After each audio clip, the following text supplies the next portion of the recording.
내 백성아 거기서 나오라라는 제목으로 같이 말씀을 좀 나누겠습니다.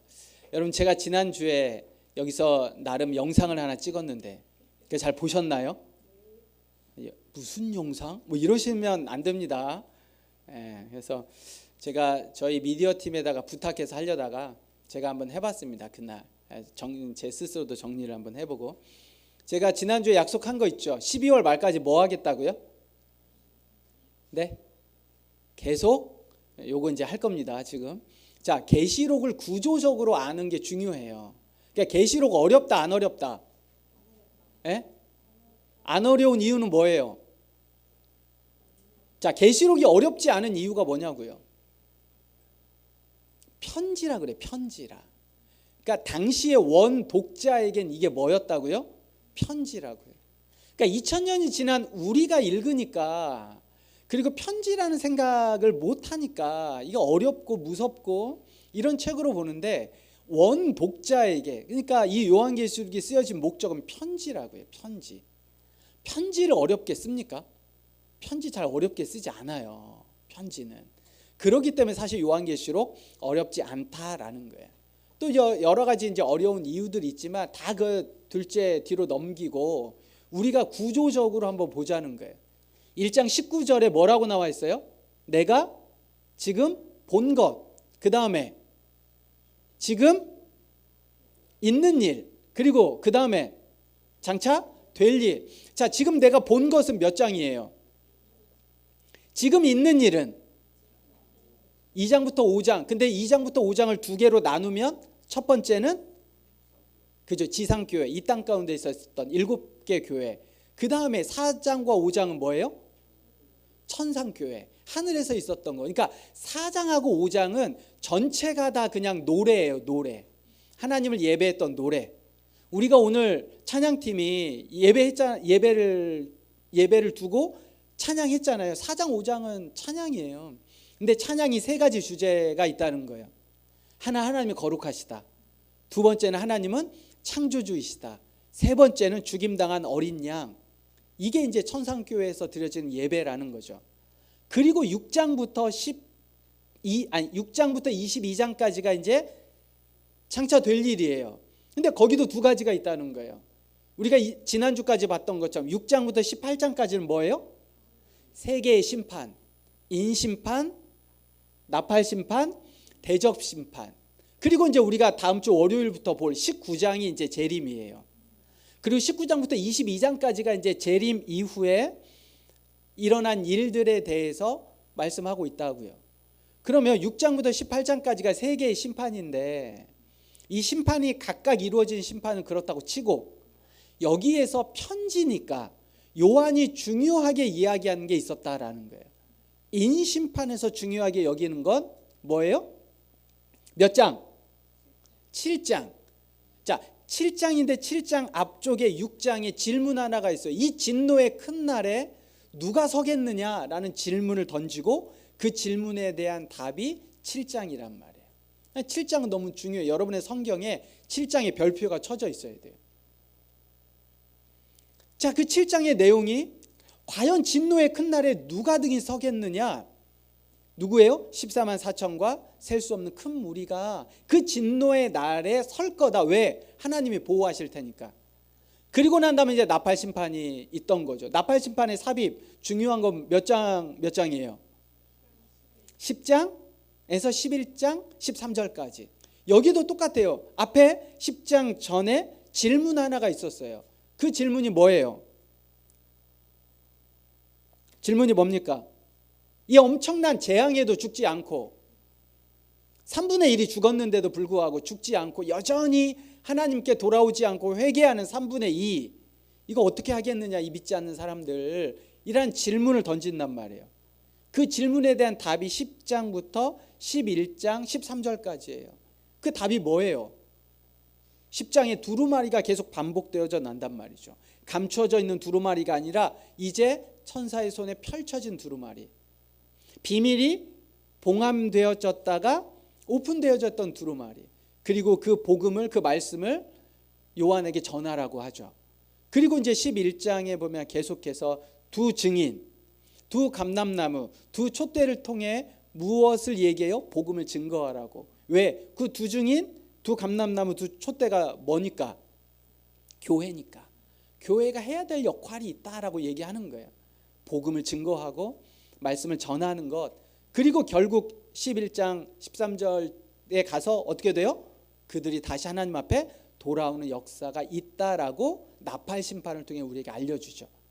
그리고 이제 대접 심판으로 들어가기 전에 6장부터 18장 전체 세 가지 심판에 들어가는 삽입되어져 있는 장이 있었어요. 12장, 13장, 14장이죠. 여기에 내용이 뭐예요? 영적 전쟁이라는 거예요. 12장에서 영적 전쟁이 하늘에서 있었는데 쫓겨 내려온 사단과 그 사단의 사자들이 과연 누구냐? 13장에서 설명하고 있고, 결국 이 영적 싸움을 우리가 어떻게 싸워야 할 거냐라고 이제 이야기를 하고 있단 말이죠. 그런데 그 땅에 내어 쫓긴 사단들 때문에 오늘 이 땅에 뭐가 있어요? 교회의 성도들 안에 어려움과 고난과 박해가 있다라는 거예요. 그런데 그러면 사람들이 사단을 쫓는 이유가 뭐냐? 아무런 능력이 없지만 표적을 보여주는 것 같아요. 표적을. 근데 결국에는 표지판을 바라보고 쫓아가는 건 누구예요? 누구예요? 표지판 자체의 능력은 있어요, 없어요? 없어요. 전혀 없어요. 여러분 이 생각을 잘 하셔야 돼요. 사단에게 영적인 능력이 없다고요.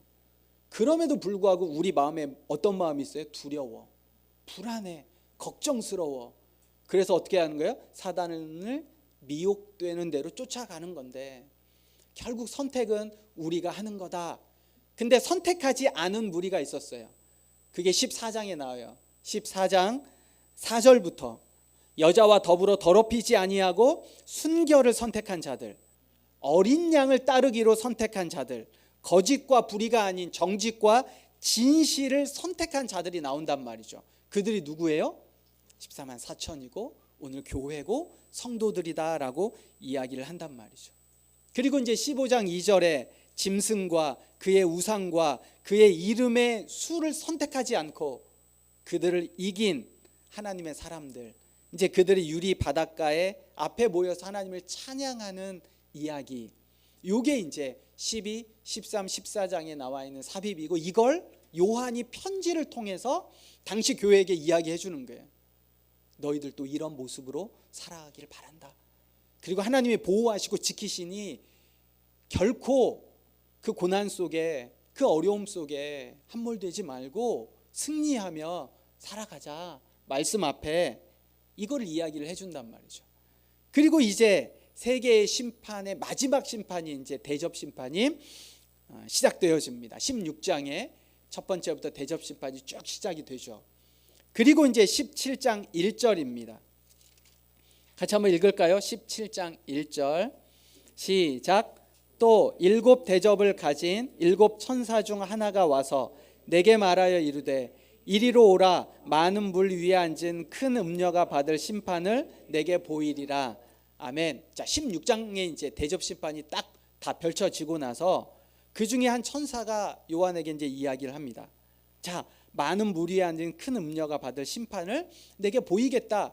이렇게 이야기하면서 17, 18장이 이제 시작이 되어져요. 자, 마지막 심판의 대상이 누구래요? 음녀랍니다. 음녀래요. 큰 음녀가 받을 심판, 이런 거니까. 자, 그러면 마지막 대상은, 심판의 대상은 음녀인데 이게 생물학적인 여인이 아니에요. 음녀가 음란한 여인이 생물학적인 여인이 아니라고요. 이 음녀를 어떻게 정의하고 있냐? 17장 18절 보세요. 자, 한번 읽습니다. 17장 18절 시작.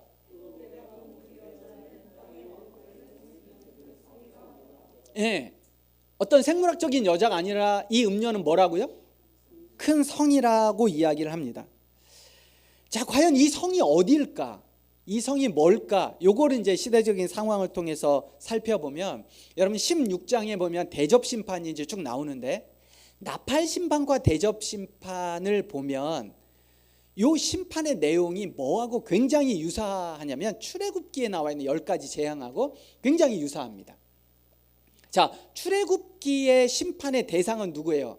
출애굽기의 10가지 재앙의 대상은 누구예요? 애굽, 그리고 또 바로. 자, 그렇기 때문에 나팔 심판과 대접 심판의 재앙의 내용이 유사한 걸로 미루어 볼 때 성경은 통일성을 가지고 있어요. 그러니까 성경은 성경으로 해석하는 거거든요. 이 성이 뭐지라고 이야기할 때 16장 전체 나팔 심판과 대접 심판을 보니 출애굽기의 10가지 재앙과 굉장히 유사해요. 그러면 이 대접 심판의 대상은 누구예요? 어느 한 제국이란 말이죠. 그리고 하나님을 대적하는 어떤 강력한 세력이에요. 자, 그러면 당시에 1세기에 누굴까요? 로마예요. 로마. 그리고 로마 황제고, 지혜 있는 자가 구별하라고 이야기하면서 666을 얘기했어요. 근데 이 666이 누구라고요? 시저 네로라는 얘기예요. 그렇기 때문에 그 통일성으로 미루어 볼 때 이 음녀 바벨론 큰 성은 뭘 나타내고 있냐면 로마를 이야기하고 있습니다. 자, 그리고 17장에 보면 음녀, 여자라는 단어가 많이 나오는데 여러분 동그라미를 한번 쳐보세요. 자, 1절 음녀 동그라미를 치시고요. 큰 음녀 나오죠. 자, 3절의 여자, 이 음녀, 여자, 큰 성 바벨론 다 똑같은 말입니다. 자, 3절의 여자, 4절에도 여자가 나오죠. 5절에 보면 음녀가 나옵니다. 6절, 7절, 9절, 15절, 16절, 18절 너무 빠르죠? 네, 이거 영상 다시 보면서 다시 한번 해보세요. 제가 톡방에 올려드릴게요. 그러니까 여러분 17장, 18장을 읽으면서 반복되는 단어가 나온다고요. 여러분 큐티하면서 이거 아셨어야 되는데, 저희 큐티하면 이제 계속 말씀드리잖아요. 성경이 중요한 것을 찾아낼 수 있어야 돼요. 반복되어져 나오는 게 여자, 음녀, 바벨론 이러기 때문에 이게 이제 반복되어진단 말이죠. 자, 그런데 17장 2절에 보니까 이 음녀, 여자들이 땅의 임금과 땅에 사는 자들과 더불어 행한 거가 있어요. 그것을 성경은 음행이다라고 얘기해요. 또 4절에 보면 여자는 가증한 물건과 그의 음행에 더러운 것으로 가득 찼다라고 이야기를 합니다. 자, 그리고 18장 3절에 보세요. 그 음행의 진노에 포도주로 말미암아 만국이 무너졌으며 또 땅의 왕들이 그와 더불어 음행하였으며 땅의 상인들도 그 사치의 세력으로 치부하였도다라고 이야기를 합니다. 결국 무엇 때문에 무너지고 망한 거예요? 음행함 때문에 무너지고 망한 거다라고 이야기를 해요. 자, 그 음행으로 인해서 17장과 18장에 그 성이 음녀가 무너지고 망하게 됩니다. 자, 그런데 우리가 계속해서 그 여자, 음녀, 그리고 그 여자와 음녀가 행한 음행이 반복되어져 나오는데 과연 그러면 이 음행이 뭐냐? 17장과 18장에 너무너무 중요하고 이것 때문에 망했다고 하면 음행이 뭐냐를 생각해 보는 거예요. 여러분, 음행이 헬라어로 보면 포르네이아예요. 포르네이아. 여기에서 포르노라는 단어가 나왔겠죠. 음행이라는 거예요. 이게 매춘, 창녀의 행위까지 같이 들어가는 단어입니다. 자, 그런데 이 포르네이아의 어원이 있어요. 이 포르네이아의 어원이 넘기다, 팔다, 팔아버리다라는 뜻이에요. 그러니까 음행이라는 건 어떤 어원적인 뜻이 있다고요? 팔다예요. 넘기다, 그 팔아넘기다, 이런 게 음행이란 말이에요. 자, 우리가 우선 성적인 걸 한번 생각해 봅시다. 만약에 음행하고 불륜했다, 평생 함께 온 배우자의 관계를 어떻게 하는 거예요? 팔아넘기는 거예요. 시간, 추억, 쌓아온 신뢰, 믿음, 이거 어떻게 하는 거예요? 팔아버리는 거예요. 내가 가족들, 나와 관계된 지인들, 자녀들, 평생 이룬 거, 만약에 그게 신앙인이라고 하면, 그리스도인이라고 하면 하나님과의 관계, 믿음, 내 가진 모든 것을 어떻게 한 거예요? 한순간에 그 감정 하나로 팔아넘겨버린 거예요. 이게 음행이라고요. 여러분, 선악을 알게 하는 나무의 열매를 아담과 하와가 딱 먹었을 때 먹었던 그 행위로 말미암아 그에게 버려진 것, 팔아버린 것, 넘겨진 건 뭐예요? 에덴의 모든 영광을 팔아버린 거예요. 선악을 알게 하는 나무의 열매를 하나 먹음으로 인해서 하나님과의 관계, 모든 것을 팔아버린 거라고. 그 유혹과 그 열매 하나 때문에. 그리고 팔아버리고 얻은 게 뭐예요? 두려움, 수치스러움이 아담과 하와에게 주어지는 거예요. 음행, 불륜, 나의 모든 것을 한순간에 팔아 넘기고 나이가 얻은 건 뭐예요? 아무것도 없는 거예요. 감정인 거예요. 음행이 이렇다라는 거예요. 이 계시록은 그런데 음행을 17장 18장에 이야기하면서 성적인 부분, 물론 당시 로마가 지난 시간에 말씀드렸던 것처럼 굉장히 음란하고 퇴폐하고 향락의 도시이긴 해요. 그런데 17장 18장에 계시록이 초점을 두고 있는 건 음행이 성을 넘어갑니다. 17장 18장 여러분 큐티 하셨으면 아시겠지만 무슨 얘기가 절반 정도가 나오냐면 상품을 사고 파는 거예요. 땅의 상인들 그리고 선박들, 그들이 어떻게 해요? 끊임없이 사치스러운 물건들을 가져오고 팔고 뭐 이런 이야기가 17장 18장에 나옵니다. 자, 그러면 종말의 시대에 음행한다는 건 무엇을 얘기해요? 무언가를 사람들이 사고 판다라는 거예요.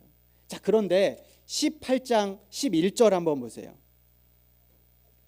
18장 11절 11절부터 13절을 제가 읽습니다. 땅의 상인들이 그를 위하여 울고 애통하는 것은 다시 그들의 상품을 사는 자가 없습니다. 그 상품은 금과 은과 보석과 진주와 세마포와 자주 옷감과 비단과 붉은 옷감이요 각종 향목과 각종 상아 그릇이요 값진 나무와 구리와 철과 대리석으로 만든 각종 그릇이요 계피와 향료와 향과 향유와 유향과 포도주와 감람류와 고운 밀가루와 밀이요 소와 양과 말과 수레와 종들과 사람의 영혼들이라. 자, 여러분 보세요.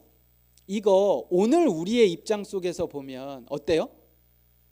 별거 아닌 것 같아 이게. 그런데 상황성 당시 1세기 그 사회로 들어가서는 이게 무슨 물건이라고요?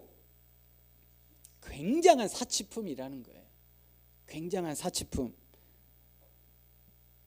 그 이야기를 하는 거예요. 그 이야기를. 그러니까 오늘날 이거를 보면 뭐 철과 구리와 대리석이 뭐 얼마나, 근데 1세기 2000년 전 그때로 돌아가면 이게 굉장한 사치품이라고요. 이 시대적인 상황, 이걸 어떻게 하는 거예요? 사고 팔았고, 이 내용이 17장 18장에 계속해서 반복해 나오는데, 그러면서 음행이라는 단어를 두었을 땐 계시록이 말하는, 요한이 말하는 음행이 뭔가를 우리가 알아야 된다는 거예요. 여러분, 물질이 그 존재 자체를 넘어서면 문제가 발생합니다. 뭐라고요? 자, 물질이 그 본연의 본래의 모습을 넘어서는 순간 문제가 발생이 돼요. 그 넘어가는 순간일 수도 있고, 그 시작점이, 아니면 시간이 지나서 그 물건이 나에게 어떤 의미점을 줄 때도 있고, 어쨌든 중요한 건 물건이 그 물건 자체의 본래의 목적을 넘어서면 그때부터 문제가 발생한다는 거예요. 집이, 하우스, 그 이상을 넘어 투기로 들어가는 순간 문제가 발생합니다. 가방이죠. 가방, 백, 뭐 이 백이라고 해야 되나요? 가방이 그 가방의 본래의 목적의 존재 이유를 넘어가면 거기서부터 문제가 시작이 되어져요. 근데 그 가방이 내 존재를 대체한다고 생각하면 어때요? 심각해지는 거죠. 시계는요, 시간을 보는 거예요. 그런데 그 시계 자체가 그 만들어진 목적을 넘어서는 순간부터 문제가 발생하는 거죠. 시계를 주고 받고 그게 그렇게 중요한가 봐요. 저는 시계가 없어서 잘 모르겠는데 존재 자체를 넘어가면 돈, 교환, 화폐의 기능, 제가 너무 보수적입니까? 근데 그 존재 자체를 넘어가는 순간부터 위험은 시작된다는 거예요. 그게 어떻게 되냐? 세상의 모든 것이 하나님이 아닌 나를 영화롭게 하고 나를 돋보이게 만들어 가는 거예요. 그럼 어떻게 이야기해요? 18장 7절에 보세요. 요한계시록 18장 7절에 보면 그가 얼마나 자기를 영화롭게 하였으며 사치하였든지, 이게 누구를 영화롭게 하는 거예요? 나를 영화롭게 하고 나를 돋보이게 하고 나를 필요 이상으로 어떤 감정의 요동을 갖게 해요. 물질이 그 물질로 넘어야 되는데 그게 나에게 굉장한 영향을 주면서 어쩔 때는 너무너무 큰 행복과 어쩔 때는 또 너무너무 큰 불행을 경험하게 된다면 물질 때문에 문제라는 겁니다. 여러분, 그런데 여러분, 제가 보니까 여러분들 안에 별로 그렇게 크게 사치하는 분 없으세요. 그래서 뭐 젊은 내가 무슨 집도 그렇고 뭐 돈도 뭐 얼마나 아무것도 없는 거예요. 그래서 제가 생각을 해봤습니다. 그런데 사치라는 건, 어떤 문제라는 건 작은 게 시작되어지는 거지 그 시작이 점점 커지는 거예요. 제가 좋아하는 장르가 중국의 역사책을 좋아하는데 거기 중국 전국시대, 춘추 전국시대 말기에 한비자라는 사람의 이야기가 이렇습니다. 그 사람이 쓴 이야기가 이래요. 사치는 작은 것에서 시작되지만 그 끝은 나라를 패망으로 이끈다라는 말이에요. 그 일화가 이렇습니다.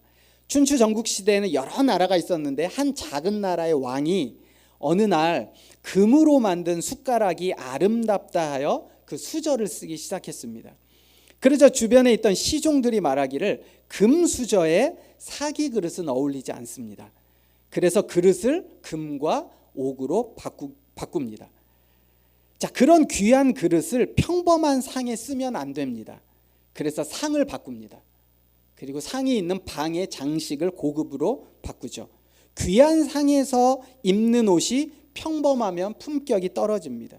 그래서 의복을 고급 비단으로 바꿉니다. 왕이 이러하니 왕과 함께 있는 신하들도 뒤따라야 합니다. 그래서 전 나라가 경쟁적으로 사치하게 되고 결국 국고는 허비되고 백성은 고통받아 국력이 무너지고 패망한다는 이야기가 한비자에 나온 이야기입니다. 하나하나 보면, 따지고 보면 맞는 말이에요. 아니, 내가 금 수저 쓰고 그런데 보니까 그릇이 좀 좋아야겠다, 맞는 말이에요. 그 한 문장을 보면 맞는 말이라고요. 내가 거기에 맞는 옷을 입어야지, 맞는 말이라고요. 문장 하나하나를 보면. 근데 시작부터 끝까지 보면 어떻게 돼요? 사치와 욕심은 작은 것에서 시작해서 결국 그 끝은 한 나라를 패망하게 된다라는 이야기입니다. 여러분, 본래 만들어진 것, 그 만들어진 목적을 넘어서면, 그 본질을 잃어버리면 그때부터 위험해진다는 사실을 여러분 기억하셔야 됩니다. 본질을 팔아넘기고 본질이 아닌 것으로 채울 때, 그런데 그것이 18장 7절처럼 자기를 영화롭게 하고 자기를 높이고 자기를 사치하게 할 때, 그렇게 세워진 것은 반드시 무너진다라고 이야기하고 있습니다.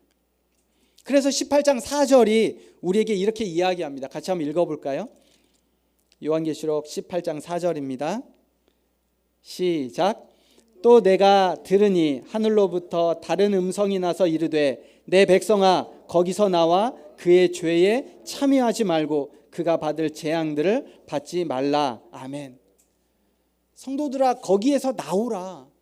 물질, 자기를 높이고 본질이 아닌 것으로 자기를 치장하는 그곳에서 나오라라고 이야기를 합니다. 종말로 갈수록 신앙 입장에서 우리에게 있어서 관계가 거래로 바뀌어질 때가 있어요. 오늘날 이걸 주의해야 됩니다. 뭐가 뭘로 바뀐다고요? 관계가 거래로 바뀔 때가 있어요. 거래라는 건 뭐예요? 값을 매겨서 서로 주고 받는 거잖아요.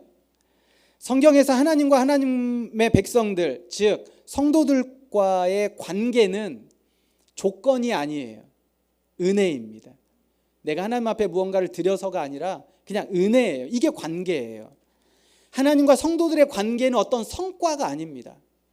사랑이에요. 무언가를 내가 이렇게 했기 때문에가 아니라 그냥 무조건적인 사랑이에요. 하나님과 성도들의 관계는 효율이 아닙니다. 신실함이에요. 언제나 끝까지 한결같음이에요. 오늘 예뻐했다가 오늘 좋았다가 내일은 이러지 않는다고요. 하나님은 신실하십니다. 그래서 값으로 매겨지는 게 아니에요. 하나님과 우리와의 관계는 거래하는 것처럼 물질을 주고받는 것처럼 거래가 아니라고요. 그런데 하나님과의 관계가 거래가 될 때가 있어요. 하나님, 기도했는데 왜 들어주시지 않으세요? 내가 수고하고 봉사하고 헌신했는데 왜 합당한 보상이 없죠? 주님, 이렇게 손해보면서는 계속 신앙생활 할 수 없어요. 여러분, 우리가 신앙생활을 관계로 하고 있는지 거래로 하고 있는지를 돌아봐야 됩니다. 오늘날 우리에게는 물질이라는 게 굉장히 중요해서 나도 모르게 신앙생활도 물질로 하는 거예요. 근데 그 물질은 반드시 거래를 하게 되어 있거든요. 값으로 매겨져요. 어떤 성과, 조건, 효율, 이게 중요하다고요. 그러다 보니 우리가 신앙생활을 하는 이 교회 안에서도 믿음이라는 영역 안에서도 하나님과의 관계가 아니라 거래를 할 때가 있다라는 겁니다. 인간이 창조된 목적이 하나님을 기쁘시게 하는 것이다. 맞아요? 이거 우리 잘 생각해야 됩니다. 인간의 창조된 목적이 하나님을 기쁘시게 하는 것이다. 우리 혜림이가 아니래요. 뭐예요 그러면? 그렇죠. 자, 인간의 창조된 목적은 하나님을 기쁘시게 하는 것이다가 아니라 하나님을 즐거워하는 것이에요. 그러니까 하나님을 기뻐하는 것이에요. 여러분, 이게 굉장한 차이거든요. 이 표정들이 이게 무슨 차이야? 뭐지? 이렇게 하나님을 기뻐하는 것, 이게 인간의 창조된 목적이에요. 하나님을 기쁘시게 하는 것, 이게 아니라. 여러분, 저희 이제 이걸 너무 잘 이해가 되는 사건이, 저에게 3 자녀가 있습니다. 근데 그 중에 한 자녀의 이야기예요. 누구라고 얘기 안 했어요. 시시때때로 전화해서 저를 이렇게 오라 가라 합니다. 오라 가라 해요. 갑자기 안 된다고 했는데 1시간 전에 갑자기 전화해가지고 올 수 있어? 나 어디 가야 되는데. 이러면 제가 무슨 마음이 드냐면 얘는 생각이 나를 뭘로 하는 거야? 이런 생각이 들 때가 있어요. 그리고 분명히 자기가 그냥 온다고 했는데 또 전화가 딱 와서 나 데리러 올 수 있어? 이렇게 이제. 근데 제가 그 아이의 모습을 보니까 그 아이하고 저하고 만약에 이 아이가 저를 거래한다라고 생각하면 그렇게 못할 것 같아요. 왜? 지가 나한테 준 게 없거든요. 무조건 나만 줘. 그러니까 거래한다라고 보면 걔는 저에게 그렇게 할 수가 없어요. 최소한 미안해해야 되는데 전혀 미안해하지도 않아요. 너무 당당해요. 이게 관계예요. 내가 하나님을 기쁘시게 하는 것이다. 인간의 창조된 목적이 하나님을 기쁘시게 하는 것이다. 이러면 내가 뭔가를 기쁘게 해야 되지라고 어떤 조건을 달거나 내 수고와 노력이라는 게 생각이 되는 거예요. 근데 그게 아니에요. 거래가 아니에요. 하나님과 우리 사이에는 그냥 관계예요. 부모와 자녀의 관계라고요. 그냥 내가 기뻐하는 거예요. 기뻐하는 거. 내가 아버지 집에 가서 어머니 집에 가서 그냥 당당하게 들어가서 누리고 다 이런 것처럼 이게 기뻐하는 거예요. 그냥 기뻐하는 거. 근데 내가 뭔가를 기쁘시게 해야 된다라고 하면 문을 열고 들어가면서부터 뭐가 필요해요? 뭔가 부담이 필요해요. 뭘 해야 되지? 이런 게. 우리가 하나님 앞에 해야 되는 건 뭐라고요? 기뻐하는 거예요. 하나님이 다 해주셨어요. 여러분들에게 바라는 게 뭐가 있을까요? 여러분이 뭘 하면 하나님이 기뻐하실까요? 하나도 없어요. 하나도 없어. 해드릴 만한 게 뭐가 있냐고 생각해 보라고 스스로. 하나님이 우리에게 원하는 건 그냥 나로 인해 기뻐했으면 좋겠다. 기뻐했으면 좋겠다. 그런데 우리가 거래한단 말이죠, 하나님과. 종말의 시대로 갈수록 사람은 존재 자체, 하나님 앞에 속한 것, 그게 아니라 자원, 상품, 물질로 보고 있다고 계시록이 이야기하는 거예요. 심지어는 어디까지? 18장 13절에 보면 뭐를 사고 팔아요? 사람의 영혼들이라. 사람의 영혼들까지도 종말의 시대는 사고 파는 거예요. 그게 오늘날 우리의 시대라고요. 크리스찬들은 달라요. 우리가 주일날 여기 왔지만 죄송합니다. 저부터도 마찬가지예요. 그래서 사도 바울은 깨어있으라라고 얘기해요. 깨어있으라. 그렇지 않으면 우리가 이 세상에 이 가치관 속에 함몰되어져 있기 때문에 끊임없이 거래하려고 그래요. 그래서 누구와도 하나님과도 거래하려고 한다는 거예요. 만약에 거룩함이 믿음과 신앙이 값으로 매겨진다면 손해보면 신앙생활 하지 않겠죠. 내가 계속 손해보면 물론 뭐 손해보면 할 수 있지. 신앙은 그런 거니까 라고 할 때 만약에 그 가치관이 계속 있으면 나중에 뭐가 돼요? 원망이 되어집니다.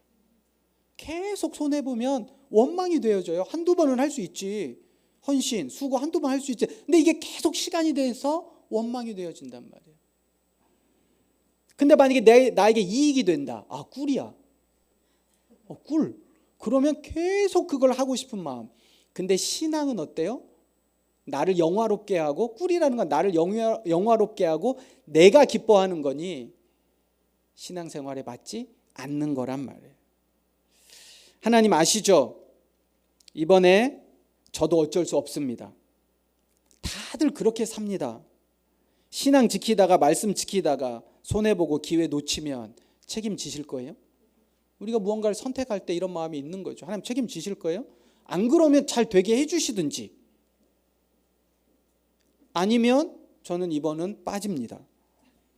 거룩과 신앙이 절대 기준이 아니라 상황에 따라 조정되는 옵션이 되는 거예요.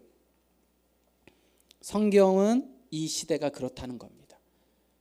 그리고 오늘날 2000년이 지난 오늘 우리 시대도 동일합니다. 그런데 성경은 이걸로 끝나지 않아요. 감사한 건 그럼 어떻게 하지? 이걸로 끝나지 않아요. 우리가 음행하며 팔아넘긴 것을 예수님은 십자가에서 핏값으로 대신 사셨습니다. 여러분이 팔아넘긴 것 여러분에게 다시 사라고 말씀하지 않아요. 여러분이 팔아넘긴 것 예수님이 핏값으로 다시 사셨습니다. 우리는 나를 영화롭게 하고 나를 사치하고 나를 높였지만 예수님은 자신을 낮추셔서 죄인의 몸을 입고 인간이 되셔서 우리에게 와주셨습니다.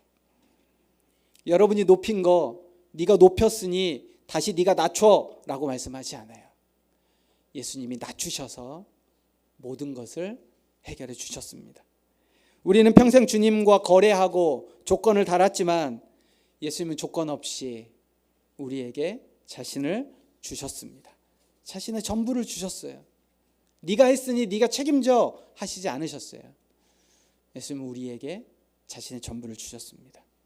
그래서 신앙은 내가 가진 것 중에 가장 좋은 것, 내가 가진 것 중에 가장 비싼 것을 내어주는 게 아니에요. 신앙은 팔 수 없는 거라 고백하는 겁니다. 여러분, 우리는 이렇게 생각해요. 나에게 가장 중요한 것, 나에게 가장 소중한 것, 그거를 드려야지. 이게 아니라요. 이거 거래라니까요.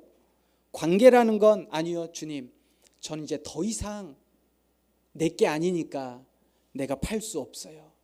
하나님 거예요. 거래가 아니에요. 내가 그리스도와 하나 되는 거예요. 그리스도가 내 안에 사시는 거예요. 분리할 수 없고 나눌 수 없는 거예요. 거래는 하나님을 기쁘시게 하는 거예요. 그런데 신앙과 믿음은 하나님을 기뻐하는 거예요. 이 차이 아시겠죠? 자녀들은 부모님에게, 때로는 내가 어떤 누군가에게 무언가를 거래하며 할 수 있어요. 그러나 성경 안에 하나님이 말씀하시는 건 거래가 아니라고요. 그냥 그분 자체예요. 하나님도 우리를 그렇게 생각하세요. 내가 있는 자체, 너 그냥 그 모습 그대로를 사랑하시는 게 하나님이십니다. 말씀을 마무리합니다. 사랑하는 성도 여러분, 종말의 시대로 갈수록 모두가 세상과 음행한다고 이야기를 합니다. 마지막 심판의 때거든요. 음행하는 거예요. 여러분, 음행이 뭐예요? 사고 파는 거예요. 내가 뭔가 주고 얻는 거라고요.